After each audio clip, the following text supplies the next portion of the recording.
deeqa afro sidaan hordhaca ku sheegnay video clip aad soo saartay dadku aad ay u hadal hayaan bal horta waxaad nooga warantaa marka koowaad sababta aad usoo saartay videoga iyo waxaad ka leedahay videoga dadku aad kuga hadleen muuqaalkii ugu dambeeyay heestaadii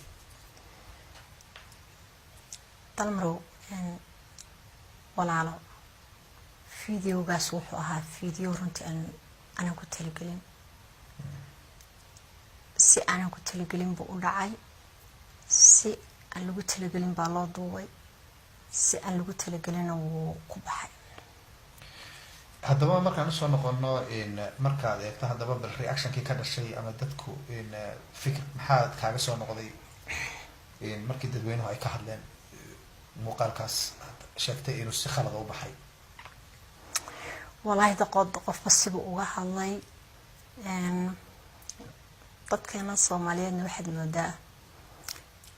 inay shaqadii malaa'igaha Ilaahay subhanahu wa ta'ala oo u idmaday inay horta kaga horeeyaan iyagu oo qabanayaan Ilaahay dhulkiisa isaga koonkiisa abuurtay dadkiisa abuurtay laqad khalaqna al-insana fi ahsani taqwiim bir Ilaahay qofkii turjubaan Ilaahay uma baahna qofkii markaas xumaan arka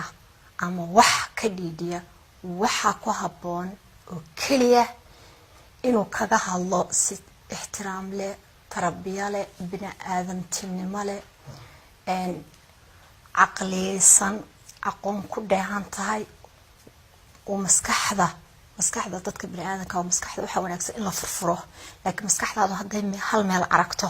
oo hal wax ku dhigto dhibaatadeeda leedahay marka dadkeena Soomaaliyeedna runtii waxaan dhihi karaa mar allaala markii ay qofka khalad ku arkaan khaladkii ay qofkii ku anqaaban iyagoo admadina doonka loo soo diro leeyihiin dadka ku anqaaba qofkiina marka dadka intooda badan dalmarow inta cariiqsadaan beeradaan madinta laga leeyahay waa maya ma dalka laga leeyahay waa maya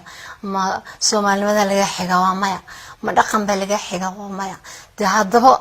wax ka daran buu qofkii ku fikiraa laakiin anigu taawan ka duwanahay subhanallah inta aan joogay oo ama aan joogay wallahi inta boqorti laaban dib uga baxay waana la qaatay heestaasuna hees kadisay ahayd waxaan leeyahay Ilaahay turjumaan uma baahnay adoonkii Ilaahayna laba dhex gale inagu ixtiraamkeena bini aadanimo iyo iska lumin